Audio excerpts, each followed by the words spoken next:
Assalamualaikum warahmatullahi wabarakatuh. Selamat bertemu kembali di pelajaran Bahasa Indonesia.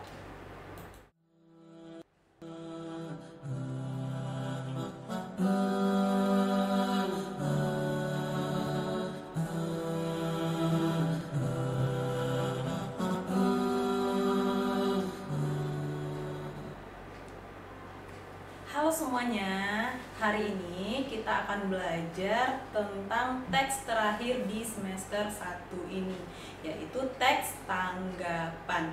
Ya, kalau udah selesai teks tanggapan, berarti nanti kalian siap-siap untuk ujian semester. Teks tanggapan ini adalah teks yang terakhir yang akan kalian pelajari di semester 1 ini.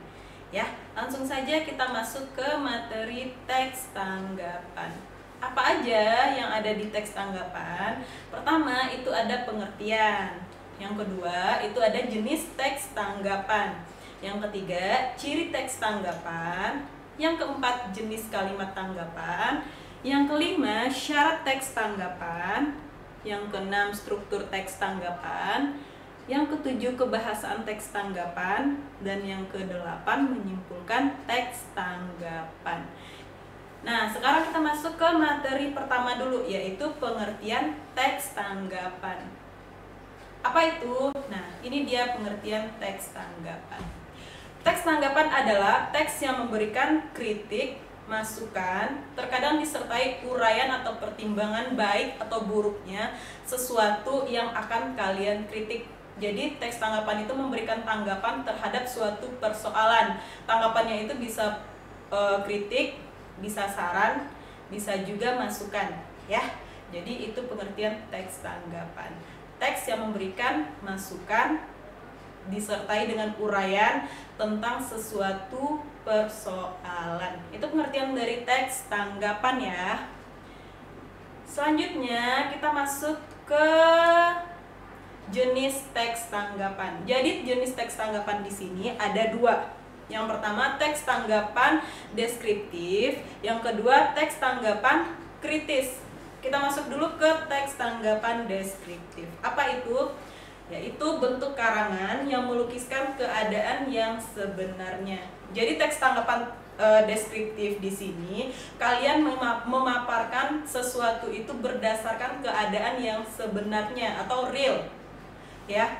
Nah, yang kedua, teks tanggapan kritis. Nah, di dalam teks tanggapan kritis ini, bentuk karangannya berupa komentar dari hasil pemikiran yang kritis. Pemikiran kritis itu pemikiran yang lebih lengkap, ya. Jadi, itu jenis teks tanggapan. Selanjutnya kita masuk ke ciri teks tanggapan. Yang pertama, memuat tanggapan terhadap masalah yang terjadi di dalam masyarakat. Jadi jika ada suatu masalah, jika ada suatu persoalan, maka dari itu kalian memberikan tanggapan terhadap persoalan itu. Yang kedua, disajikan berdasarkan fakta dan alasan pendukung tanggapan. Jadi ketika kalian menanggapi sesuatu, itu harus disertai fakta. Tidak boleh asal bicara saja, ya.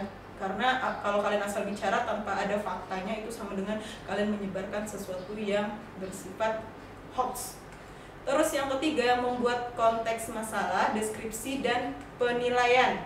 Itu ciri teks tanggapan. Selanjutnya kita masuk ke jenis kalimat tanggapan. Apa aja? Yang pertama itu ada kritik.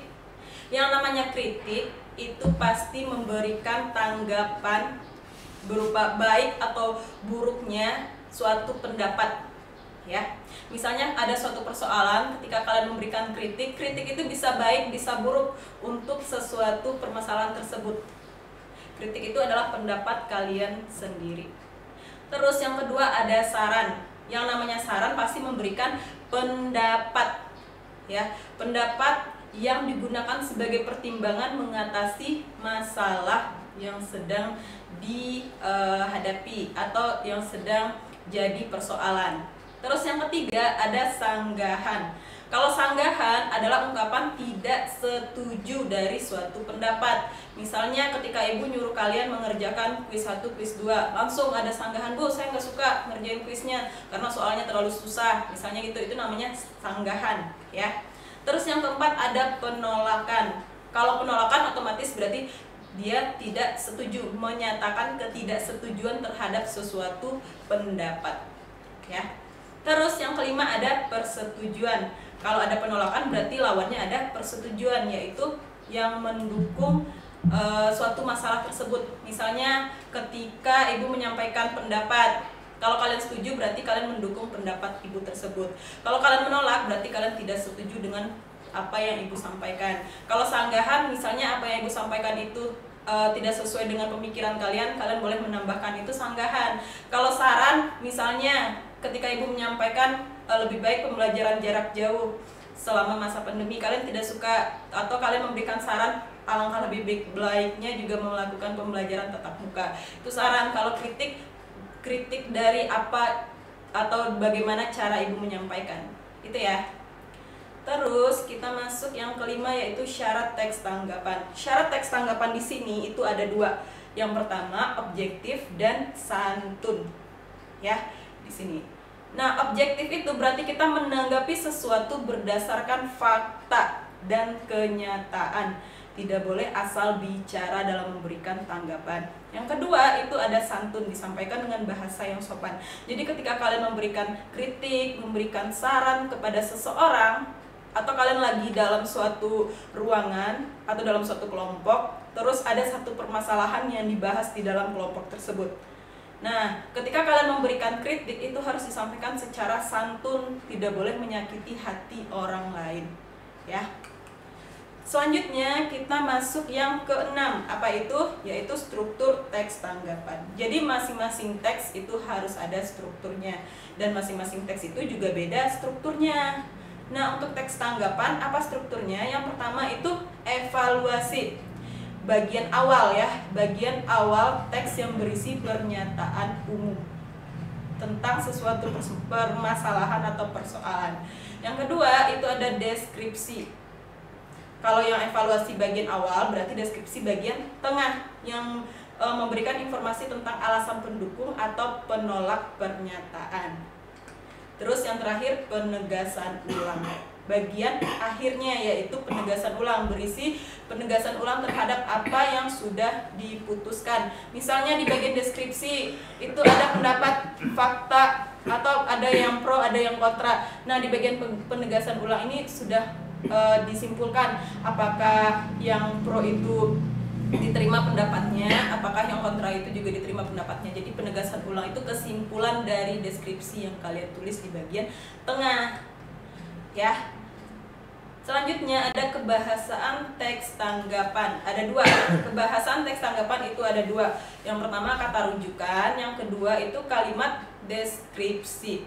Kata rujukan digunakan untuk mengganti kata asli. Kata rujukan berhubungan dengan kata ganti seperti ini, tersebut, di sini, di sana, dia, dan mereka. Terus kalimat deskripsi, kalimat yang menggambarkan suatu objek seolah-olah pembaca merasakan seperti yang dipaparkan di dalam kalimat. Jadi ketika kita menyampaikan sesuatu atau mendeskripsikan sesuatu, apa yang kita sebutkan itu atau apa yang kita beritahukan itu, pembaca atau pendengar seolah-olah merasakan langsung apa yang ingin kita sampaikan. Itu kebahasaan teks tanggapan. Ada dua ya. Nah, yang terakhir kita masuk ke langkah menyusun teks tanggapan. Apa aja? Nih, pertama kalian tentukan dulu temanya. Ketika temanya sudah ditentukan, baru kalian kembangkan tema itu menjadi ide atau gagasan pokok. Setelah itu dari ide itu kalian susunlah gagasan, kritik, komentar maupun sarannya sesuai dengan gagasan pokok yang nomor 2 ini. Terus yang keempat, menyajikan tanggapan dalam bentuk teks. Yang kelima, mencermati dan meneliti teks yang disusun agar sesuai dengan PUEB. Apa itu PUEB? Pedoman Umum Ejaan Bahasa Indonesia. Gitu ya cara atau langkah menyusun teks tanggapan. Oke?